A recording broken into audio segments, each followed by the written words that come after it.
Hello everyone, मैं Anjeet Kumar, maths faculty of एंडॉक online classes. आप सबका फिर से स्वागत करता हूं। अपने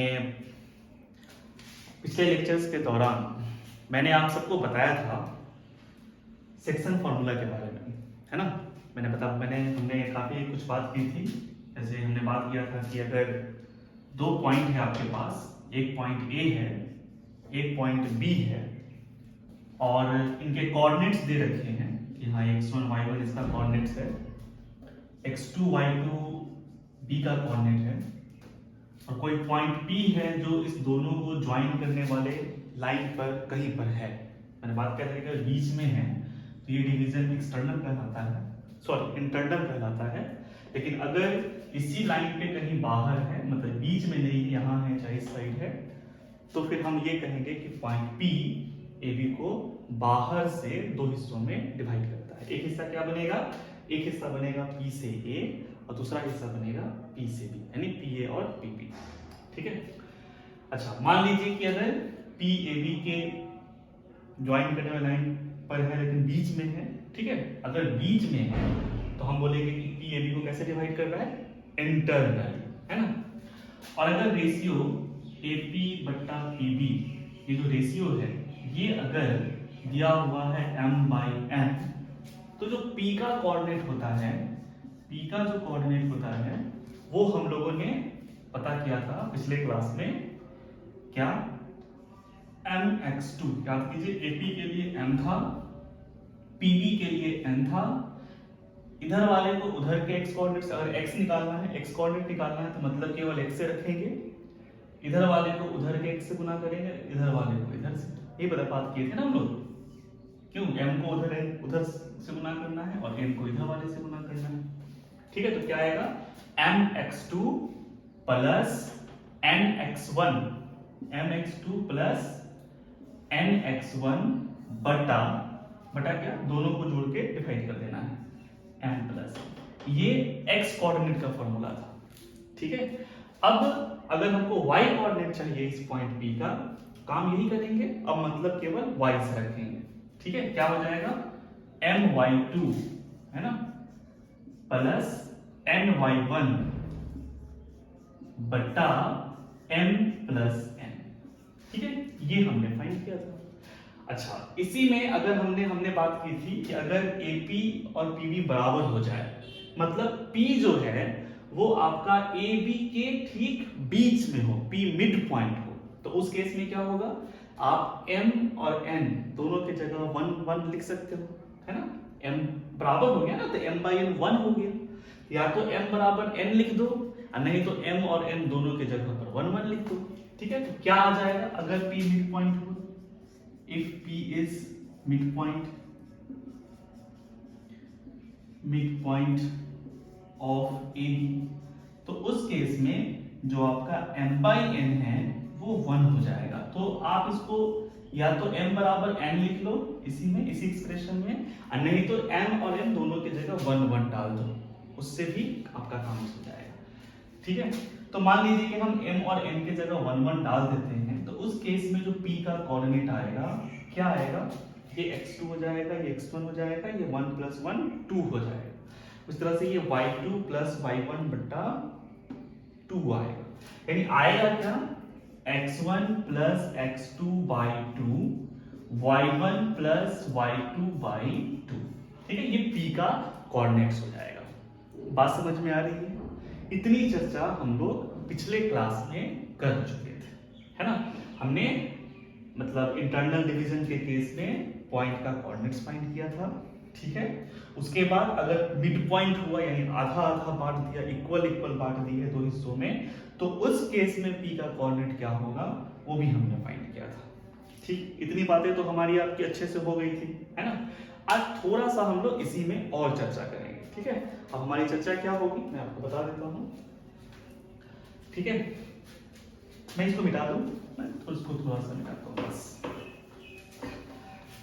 चलिए, अब हम बात कर रहे हैं कि मान लीजिए AP/AB जो आपका दिया हुआ है m/n, इसको हम सीधा अगर लैम्डा कहें, मतलब जो डिवीजन है वो हो गया λ/1।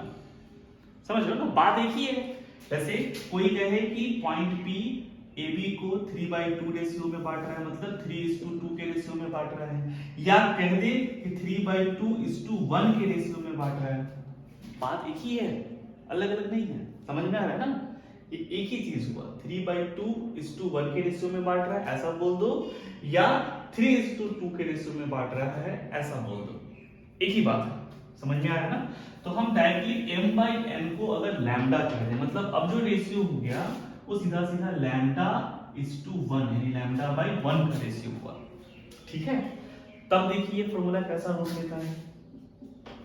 चलिए क्या कर सकते हैं हम, यहां दो एक्सप्रेशंस में ऊपर और नीचे मतलब न्यूमरेटर और डिनोमिनेटर दोनों को n से डिवाइड कर देते हैं। अगर दोनों को n से डिवाइड करेंगे तो देखिए क्या आएगा, ये हो जाएगा m/n x2 प्लस n/n 1 हो गया तो सीधा सीधा ये x1 हो जाएगा। यहां पर फिर आ जाएगा m के नीचे n, मतलब न्यूमरेटर और डिनोमिनेटर दोनों को हम n से डिवाइड कर सकते हैं ना। ऐसा किसी भी फ्रैक्शन में हम न्यूमरेटर डिनोमिनेटर को सेम नंबर से मल्टीप्लाई कर सकते हैं, सेम नंबर से डिवाइड कर सकते हैं, भले ही वो नंबर जीरो नहीं हो, मतलब वो नंबर जीरो नहीं होना चाहिए। ठीक है, जीरो होगा तब नहीं करेंगे। ऐसा नहीं कि ऊपर नीचे जीरो से गुना कर दिया, जीरो से डिवाइड कर दिया, ये काम नहीं करेंगे। लेकिन किसी नॉन जीरो नंबर से हम ऐसा कर सकते हैं कि हम ऊपर नीचे दोनों को सेम नंबर से डिवाइड भी कर सकते हैं और सेम नंबर से मल्टीप्लाई भी कर सकते हैं। ठीक है, तो मैंने यहाँ पर दोनों पर क्या किया, n से डिवाइड कर दिया। देखिए क्या आएगा, यहाँ भी वही है, उसी तरह से आएगा। ये हो जाएगा, ये आपका कॉमा है, m/n y2 प्लस y1 बटा m/n प्लस 1, n/n 1 हो जाएगा ना। चलिए m/n को क्या माना है आपने, लैम्डा माना है। ठीक है, तो बस m जहां जहां m/n है वहां लैम्डा रख दीजिए। क्या आ गया, λ(x2 plus x1 by lambda plus 1 comma λ(y2 plus 1 बटा लैम्डा प्लस 1। ठीक है ना? हम डायरेक्टली इसी फॉर्मूला में m के जगह लैम्डा और n के जगह 1 लेकर भी चलते तो यही चीज आता। समझ में आ रहा है ना? खैर इसको याद रखना है, इस तरह से फॉर्मूला याद रखने का फायदा क्या है, जैसे m/n मानते तो दो अननोन टाइप का आ जाता है ना, एक m एक n। लेकिन जब हम m/n न मान के अगर रेशियो को एज्यूम करना है, मान लो हमको नहीं पता है, सवाल में रेशियो नहीं दिया हुआ है, उसी को फाइंड करना है, तो हम m/n मानेंगे तो ऐसा फील आएगा जैसे मानो हम दो अननोन को लेके चल रहे हैं।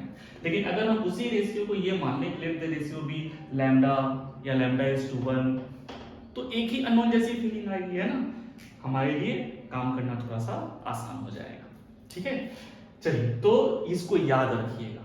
ठीक है, कि अगर कोई पॉइंट P दो पॉइंट AB को ज्वाइन करने वाले लाइन सेगमेंट को λ:1 के रेशियो में, मतलब लैम्डा के रेशियो में डिवाइड करती है, तो उस पॉइंट P का कोऑर्डिनेट्स क्या होगा, λ(x2 plus x1 by lambda plus 1 λ(y2 plus 1 plus y1 plus y1, यहाँ y1 होगा। ठीक है, तो λ(y2 प्लस y1 बटा लैम्डा प्लस 1।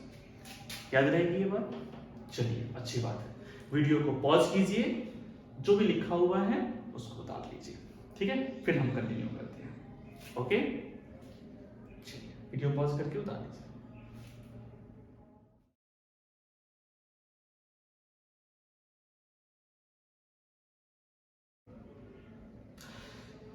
चलिए शुरुआत करते हैं, है ना? मान लीजिए कि आपका जो सवाल कुछ इस तरह का है। ठीक है, कि दो पॉइंट्स दे दिया, यहाँ x1 y1, उसके बाद x2 y2, है ना, a और b के कोऑर्डिनेट्स दे दिए, और फिर एक लाइन का इक्वेशन दे दिया। ठीक है, इक्वेशन क्या है, ax plus by plus c equal to 0, linear equation दो वेरिएबल में। तो ये लाइन को रिप्रेजेंट करता है। आप क्लास 10th में दो वेरिएबल वाले लीनियर इक्वेशन का ग्राफ ड्रॉ करते थे तो कैसा आता था, स्ट्रेट लाइन आता था। ठीक है, तो असल में अगर हम किसी लाइन की बात करें, स्ट्रेट लाइन की बात करें, ठीक है, 2 डायमेंशन में, तो ये आपका एक्स वाई में एक लीनियर इक्वेशन होगा। तो ए बी भी एक लाइन है और यह भी एक लाइन है ना। हो सकता है कि वो दोनों लाइन एक दूसरे को कहीं काटते होंगे, अगर पैरेलल नहीं है तो कहीं ना कहीं तो काटेंगे ही काटेंगे, या तो बाहर से काटेंगे नहीं तो अंदर से बीच से काटेंगे। ठीक है, तो मान लेते हैं फिलहाल कि ये लाइन ए बी को कहीं इंटरनली किसी पॉइंट पर काट रही है। ठीक है, समझ में आ रहा है। तो हमसे सवाल पूछा जा रहा है, क्या पूछा जा रहा है भैया, कि सवाल कैसा हो सकता है कि किस पॉइंट पे काट रही है। अब किस पॉइंट पे काट रही है तो ये तो आसान हो गया है ना, आसान नहीं है। अच्छा ठीक है, ये भी आसान है ना। या तो इंटरसेक्शन पॉइंट पूछ दे, जैसे हमको दोनों लाइंस का इक्वेशन पता है, इस लाइन का इक्वेशन पता है, तो सॉल्व करके इंटरसेक्शन पॉइंट फाइंड कर सकते हैं, है ना। ये भी तो एक लाइन है ना, तो इसका भी तो एक इक्वेशन होगा, है कि नहीं। क्लास 10th में याद करो, दो लाइंस होते थे, दो इक्वेशंस, दो लाइन आते थे, उनका इंटरसेक्शन पॉइंट दोनों का सॉल्यूशन हो जाता था। तो अगर हमको ए बी का इक्वेशन पता हो, अगर हमको इस लाइन का इक्वेशन पता हो, तो it is very easy to find what is the coordinate of point P. ठीक है, फिलहाल हम पी के कोऑर्डिनेट्स पर चर्चा नहीं कर रहे हैं, हम बात कर रहे हैं कि पी ए बी को किस रेशियो में डिवाइड करता है। मतलब अगर एक लाइन दिया हुआ है, दो पॉइंट का कोऑर्डिनेट दिया हुआ है, और वो लाइन इन दोनों पॉइंट को ज्वाइन करने वाले लाइन को कहीं पे काट रही है, तो सवाल ये है कि ये लाइन इस लाइन सेगमेंट को किस रेशियो में डिवाइड कर रही है। ठीक है, समझ में आ रहा है। अच्छा, अगर रेशियो पता चल जाए तो भी तो पॉइंट पी का कोऑर्डिनेट बता ही सकते हैं, हमको आता है ना। अगर एक बार हमने पता कर दिया कि पी ए बी को किस रेशियो में बांट रहा है, तो क्या लग रहा है, पी का कोऑर्डिनेट बताना बहुत मुश्किल काम तो नहीं, आसान काम है, हमने सेक्शन फॉर्मूला ऐसे तो पढ़ा है।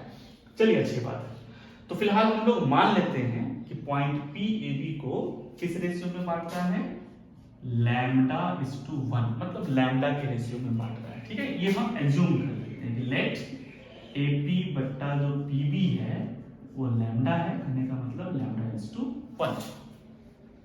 अच्छा, एक बार जब ये रेशियो एज्यूम कर लिया तो पी का कोऑर्डिनेट तो लिख ही सकते हैं। चलिए लिख दीजिए, फटाफट लिखिए। तो पी का कोऑर्डिनेट क्या हो जाएगा, नहीं ऐसा करते हैं ना, इस तरह से, याद है, भूलना नहीं है, जो पढ़ रहे हैं उसको याद रखना है।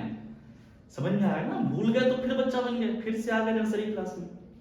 बात समझ में आ रही है ना। तो जो पढ़े हैं उसको रिवाइज कीजिए, उसको याद कीजिए, फिर अगला क्लास कीजिए, तब क्लास का मजा है। समझ रहे हो ना, पिछला सारा एपिसोड भूल जाए तो अगला एपिसोड तो बोरिंग लगेगा। बात समझ में आ रही है। इसलिए जब भी अगला एपिसोड देखें, पूरी पिछली कहानी आपके दिमाग में होनी चाहिए। ठीक है, तो चलिए, तो ये क्या हो गया, फटाफट निकल लिखिए। पी का कोऑर्डिनेट क्या हो जाएगा, लैम्डा x2 प्लस x1, है ना, बट्टा लैम्डा प्लस 1। अभी तो ट्राई भी किया था थोड़ी देर पहले, है ना। अच्छा, उसके बाद y कोऑर्डिनेट क्या हो जाएगा, lambda y2 plus y1 by lambda plus 1। चलिए, p का कोऑर्डिनेट पता चल गया। अच्छा, एक बात बताइए, p कहाँ है, p इस लाइन पे है, ये जो लाइन है ax plus by plus c equal to 0, इसी लाइन पे है ना। तो इस लाइन पे जितने पॉइंट हैं उन सबके लिए ax plus by plus c 0 है, मतलब a Guna x coordinate plus b Guna y coordinate plus c 0 है। समझ में आ रहा है ना, ये उन्हीं पॉइंट का कलेक्शन ही है जो इस रिलेशन को, इस इक्वेशन को सेटिस्फाई करता है। जो पॉइंट इस इक्वेशन को सेटिस्फाई नहीं करता है वो इस लाइन पे नहीं है, और जो करता है वो डेफिनेटली इस लाइन पे है, और जो इस लाइन पे है वो डेफिनेटली करता है। समझ में आ रहा है ना। ठीक है, तो ये पॉइंट P जो है वो तो इस लाइन पे ही है। इसका मतलब क्या है कि ये पॉइंट P का जो x और y कोऑर्डिनेट है ये इस इक्वेशन को जरूर ही सेटिस्फाई करेगा। बात समझ में आ गई। यानी सिंस P लाइज, आप लिख सकते हो यहां पर कि सिंस P लाइज, ठीक है, ऑन लाइन, ये जो आपका लाइन है इसका नाम मैं दे देता हूं लाइन, ठीक है। So it must satisfy, it must क्या बोलो, satisfy, it must satisfy what, equation of mn। ठीक है, ये mn के इक्वेशन को जरूर ही सेटिस्फाई करेगा। ठीक है, तो रख देते हैं। सेटिस्फाई करने का मतलब क्या है कि अगर हम इसके x और y कोऑर्डिनेट को इस इक्वेशन में रखेंगे तो LHS बराबर RHS। ठीक है, रख के देखिए, अगर x कोऑर्डिनेट रखते हो तो क्या आता है, a into lambda x2 plus x1 by lambda plus 1, है ना, प्लस फिर क्या आएगा b into lambda x2 plus x1, sorry यहाँ y की जगह रखना है ना, तो lambda y2 plus y1 by lambda plus 1, ठीक है, ये y का हो गया। अब प्लस c इक्वल टू 0, ठीक है। अब इसी को सॉल्व कर देना है, लैम्डा का मान निकल जाएगा, ठीक है। समझ में आ रहा है ना, सॉल्व करना बिल्कुल आसान है, ठीक है। मैं इसको मिटा दूं, इसको मिटा दूं, या फिर वीडियो पॉज करो, आप जो लिखा हुआ है अब तक ना बोर्ड पे पहले उसको उतार लो, ठीक है, ताकि हम कुछ इरेज कर दे तो आपका छूटे नहीं, ठीक है। वीडियो पॉज करो, फटाफट पॉज करो और जल्दी से उतार लो इसको।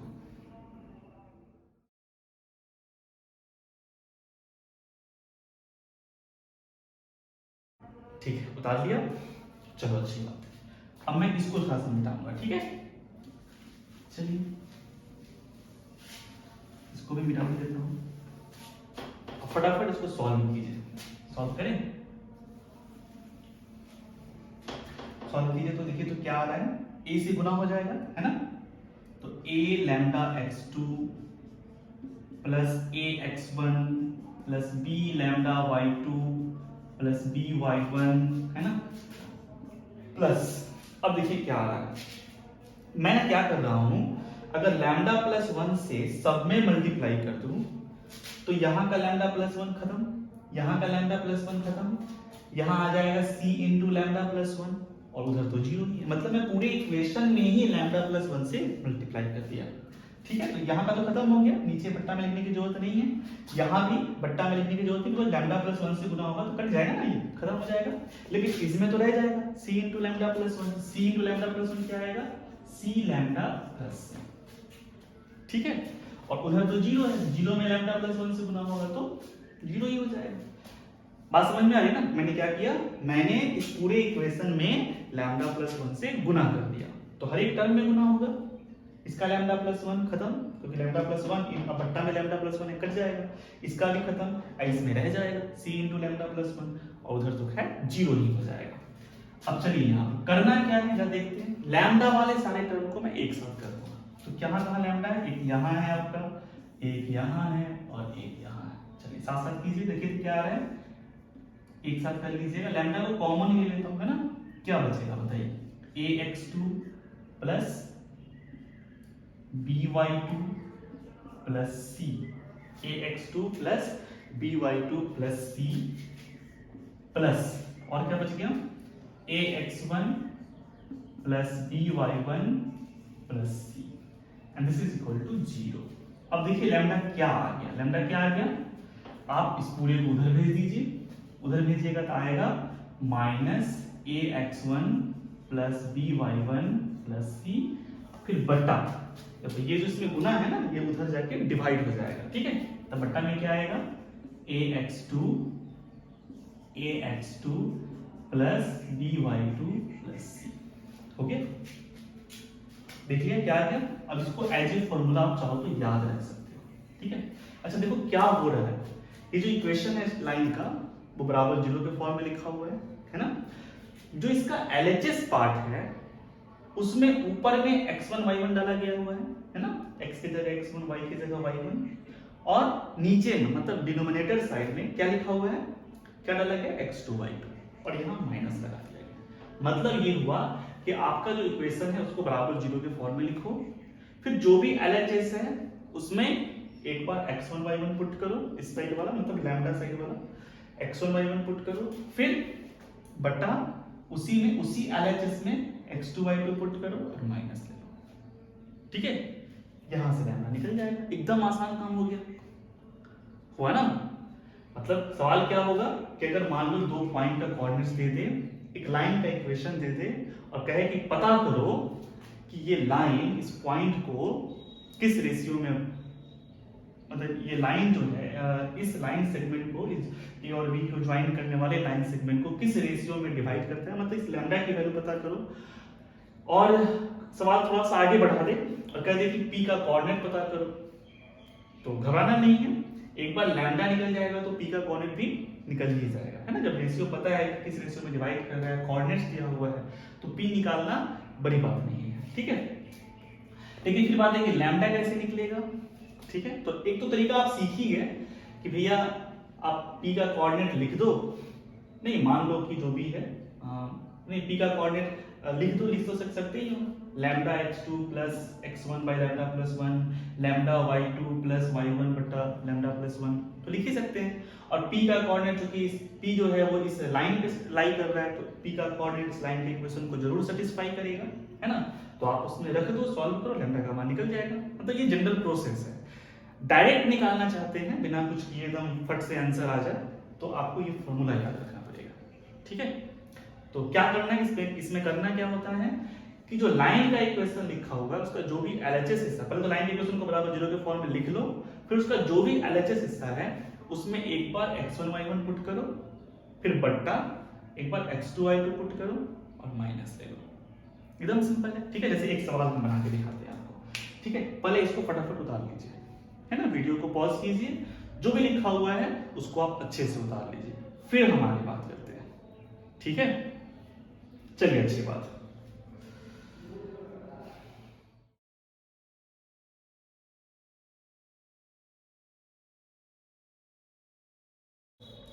चलिए नोट कर लिया। अब हम एक सवाल देते हैं, एक एग्जांपल का सवाल देते हैं, ठीक है।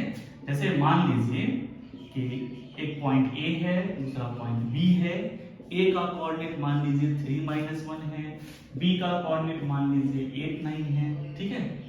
और जो लाइन है आपका, उस लाइन का इक्वेशन दिया हुआ है, सपोज कुछ दिया हुआ है जैसे y बराबर x प्लस 1 ऐसे करके दे दिया हुआ, ठीक है। x - 1 दे दिया हुआ, कुछ भी दिया हुआ इस तरह से, ठीक है।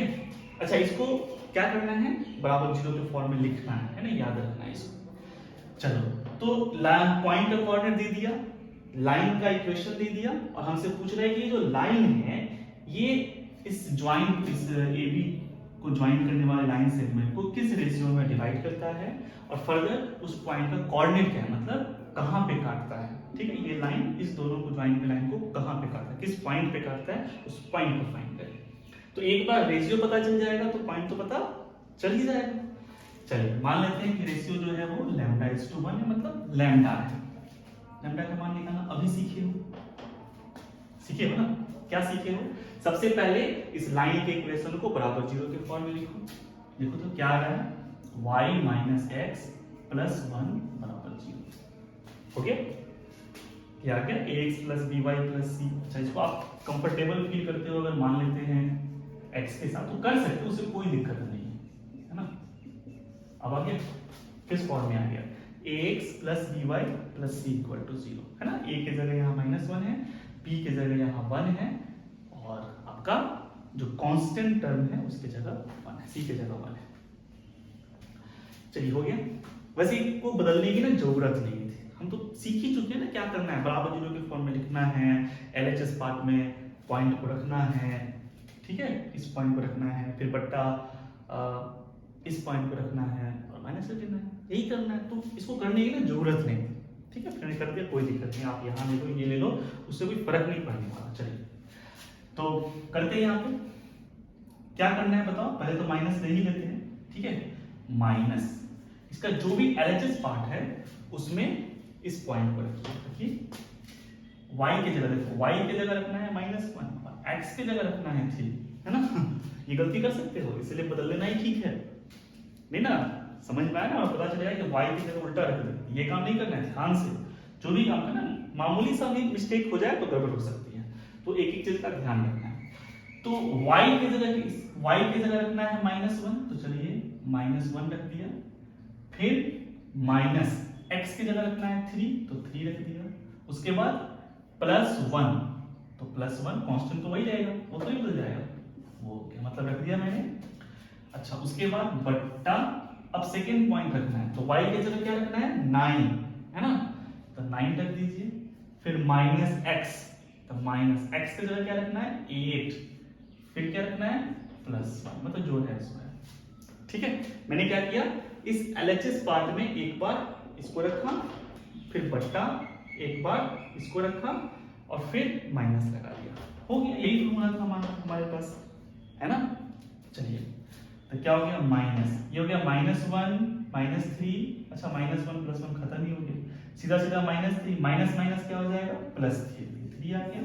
और 9 - 8 आपका हो गया 1 और 1 1 क्या हो गया 2, कितना आ गया रेशियो 3/2। अच्छा ये प्लस में आया, प्लस में आने का मतलब डिवीजन जो है वो इंटरनल है, अगर माइनस में आ जाए इसका मतलब हो जाएगा कि डिवीजन एक्सटर्नल है। चलिए हो गया, सीख गए आप लोग। तो आज के लिए भी इतना रहने देते हैं, है ना। नेक्स्ट क्लास में हम जानेंगे कि एक्सटर्नल डिवीजन का क्या फॉर्मूला होगा, ठीक है। चलिए वीडियो पॉज कीजिए, इसको फटाफट उतारिए।